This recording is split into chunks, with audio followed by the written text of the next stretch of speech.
सबैमा नमस्कार। आज हामीले लोक सेवा आयोगले, शिक्षक सेवा आयोगले विभिन्न बैंकहरूका परीक्षाहरूमा प्रदेश तहका, स्थानीय तहका विभिन्न संस्थानहरू लगायत सम्पूर्ण परीक्षाहरूमा सोध्न सक्ने महत्त्वपूर्ण प्रश्न र उत्तरहरू लिएर आएका छौं। यो प्रश्न र उत्तर चाहिँ लोक सेवा तयारी विशेष भनेर गोरखापत्रमा प्रत्येक बुधबार प्रकाशित हुन्छ। त्यही गोरखापत्रमा प्रकाशित वस्तुगत प्रश्नोत्तरहरू अब हामी सुरु गर्छौं। पहिलो प्रश्न छ, जलवायु परिवर्तनको असर न्यूनीकरण तथा वन्यजन्तु संरक्षण गर्ने उद्देश्यका साथ जैविक विविधता रेड पाण्डा थार अन्तर्राष्ट्रिय सम्मेलनको आयोजना कहाँ गरियो? यो धेरै महत्त्वपूर्ण छ। दिक्तेल रूपाकोट मजुवागढी नगरपालिका खोटाङमा आयोजना गरियो। आयोजना मिति 2083 साल वैशाख 4 देखि 6 गतेसम्म। आयोजक दिक्तेल रूपाकोट मजुवागढी नगरपालिका। समन्वय कोशी प्रदेश सरकार, वन्यजन्तु विभाग, वन तथा भू संरक्षण विभाग र रेड पाण्डा नेटवर्क। सहभागी राष्ट्रहरू नेपाल सहित Bharat, Bhutan, Bangladesh, America, Australia, Germany. Mundum trail सरकारको 100 पर्यटकीय गन्तव्य सूचीमा पर्ने खोटाङको प्रमुख पदमार्ग। यसको लम्बाइ करिब 107 किलोमिटर रहेको यसलाई अब रेड पाण्डा थार पदमार्गका रूपमा प्रवर्धन गरिने भएको छ। त्यस्तै गरी अर्को प्रश्न छ, एसियाली विकास बैंक एडीबीले सन् 2026 अप्रिलमा सार्वजनिक गरेको प्रतिवेदन अनुसार चालु आर्थिक वर्ष 82-83 मा नेपालको आर्थिक वृद्धि दर कति प्रतिशत रहने प्रक्षेपण गरेको छ? यो धेरै महत्त्वपूर्ण प्रश्न छ। यो एसियाली विकास बैंक अथवा विश्व बैंक लगायत नेपाल सरकारले पनि विभिन्न समयमा आर्थिक वृद्धि दर कति होला भनेर अनुमान गरेको हुन्छ। यो धेरै महत्त्वपूर्ण प्रश्न छ। विभिन्न किसिमको परीक्षाहरूमा यस्ता किसिमको प्रश्न सोधिराखेको छ। हामीले ख्याल गर्नुपर्छ। 2.7% एडीबीले चाहिँ हाम्रो आर्थिक वृद्धि दर 2.7% रहने प्रक्षेपण गरिएको छ।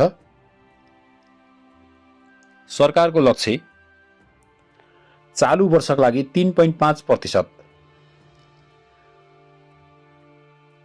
त्यस्तै गरी एडीबीले चाहिँ आर्थिक वर्ष 83-84 मा भने वृद्धि दर सुधार भई करिब 5% पुग्ने अनुमान गरेको छ। गत आर्थिक वर्षमा 81-82 को वृद्धि दर 4.6% रहेको थियो। त्यस्तै गरी अर्को प्रश्न छ, प्रतिनिधि सभाको उपसभामुख पदमा चयन हुन सफल प्रतिनिधि सभा सदस्य को हुन्? यो नि महत्त्वपूर्ण छ। रूबी कुमारी ठाकुर कहिले 2082 चैत 27 मा चयन। रूबी कुमारी ठाकुर चाहिँ श्रम संस्कृति पार्टीबाट समानुपातिक निर्वाचन प्रणाली मार्फत निर्वाचित सांसद हुन्। ऐतिहासिक कीर्तिमान 25 वर्षकै उमेरमा चयन भई सबैभन्दा कम उमेरमा सभामुख बन्ने नयाँ कीर्तिमान कायम भएको छ। त्यस्तै गरी अर्को प्रश्न छ, चर्चित बलिउड तथा पार्श्व गायिका आशा भोसलेको निधन कहिले भएको हो? सन् 2026 अप्रिल 12 मा 92 वर्षको उमेरमा हृदयघातका कारण मुम्बई स्थित ब्रिज क्यान्डी अस्पतालमा मृत्यु भएको हो।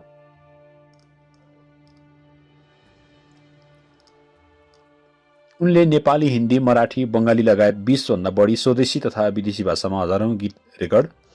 चर्चित नेपाली गीतहरूमा मोहनी लाग्ला है, यो हो मेरो प्राण भन्दा प्यारो, पहाडको माथि माथि, गैरी खेतको सिरै हान्यो आदि नेपाली गीतहरू छन्। त्यस्तै गरी स्वास्थ्य दर्पण राष्ट्रिय हेल्थ अवार्ड 2082 कसलाई प्रदान गरियो? डाक्टर उमाकान्त तिवारी, उहाँ चाहिँ प्रमुख विशेषज्ञ स्वास्थ्य सेवा कार्यालय हुम्ला। नेपालमा तेस्रो पुतली गणना अभियानको सञ्चालन अवधि कुन हो?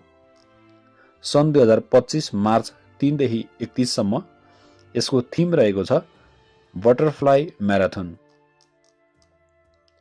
नागरिक लगानी कोषको स्थापना कहिले भएको हो? विक्रम सम्वत 2047 साल चैत 4 गते। विक्रम सम्वत 2082 चैत 4 मा कोष 35 वर्ष पूरा गरी 36औं वर्षमा प्रवेश गरेको छ।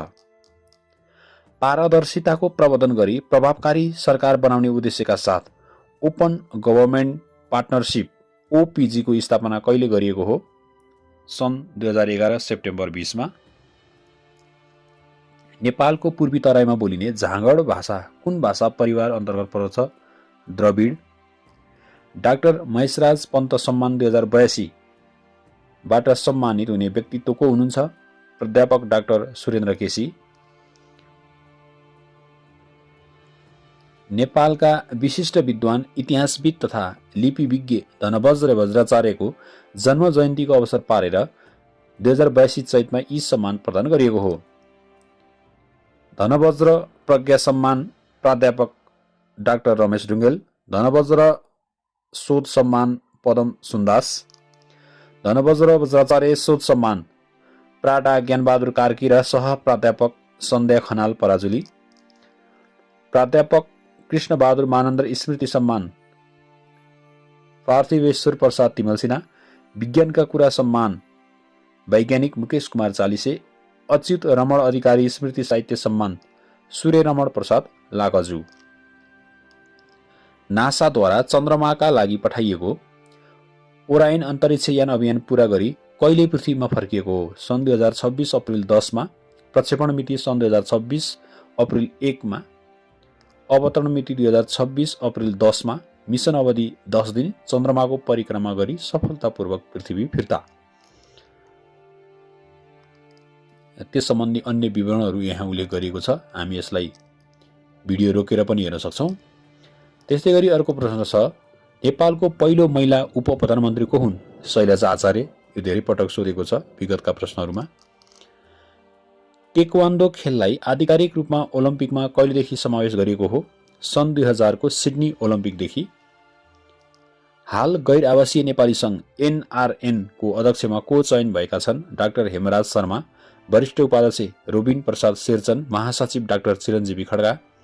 सम्मेलन आयोजना चाहिँ 2082 फागुन 30 देखि चैत 2 सम्म काठमाडौँ। नारा हाम्रो एकता समृद्धिको आधार।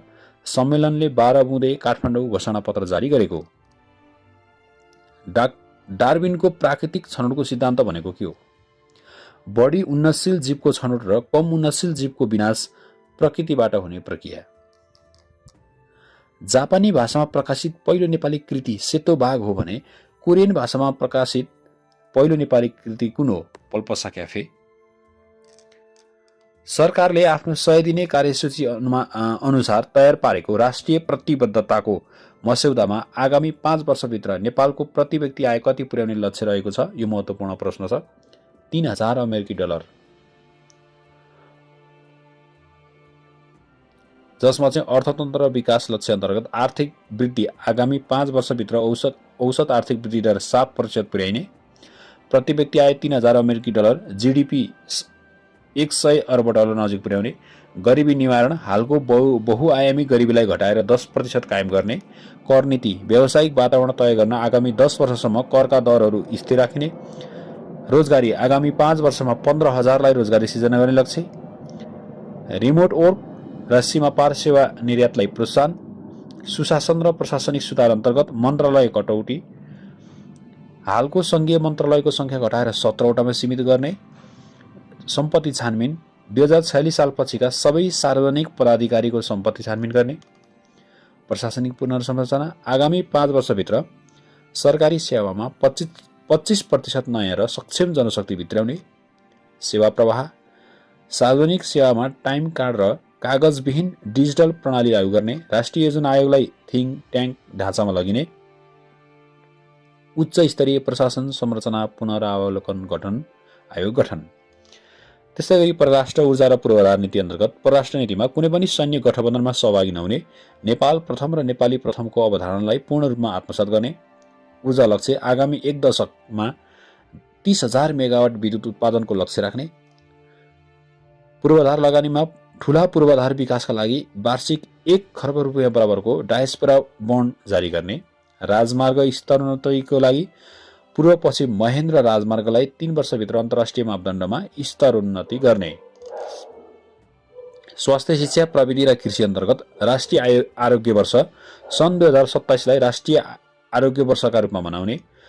स्वास्थ्य बजेट 2088 सम्ममा कुल बजेटको 8% स्वास्थ्यतर्फ विनियोजन गर्ने। शिक्षा नीति, विद्यार्थीहरूका लागि पढ्दै कमाउँदै मोडल लागू गर्ने, कृषि तथा समाज सुरक्षा अन्तर्गत किसान क्रेडिट कार्ड, बीमा र योगदानमा आधारित किसान पेन्सन लागू गर्ने, आईटी प्रवर्धन बोर्ड गठन, सामाजिक न्याय तथा समावेशीकरण अन्तर्गत राज्यका तर्फबाट विगतका विभेदप्रति औपचारिक क्षमा याचना, सबै तहमा महिलाको अर्थपूर्ण सहभागिता र समान ज्याला। आजको लागि लोकसेवा सामग्री यति नै। गोरखापत्रमा प्रकाशित यस सामग्रीका सङ्कलक प्रस्तुतकर्ता टङ्क केसी हुनुहुन्छ र गोरखापत्रले प्रत्येक बुधबार लोकसेवासँग सम्बन्धित वस्तुगत र विषयगत प्रश्नोत्तरहरू प्रकाशन गरेको हुन्छ। यो असाध्यै महत्त्वपूर्ण छ। हामीले यसलाई हेर्न, पढ्न, सुन्न सक्छौँ। विभिन्न किसिमका परीक्षाहरू नजिक आउँदैछन्। असाध्यै ध्यानपूर्वक पढ्नुहोला, राम्रो तयारी गर्नुहोला। आजको लागि भिडियो सामग्री यति नै। भिडियो हेरिदिनु भएकोमा धेरै धेरै धन्यवाद। नमस्कार।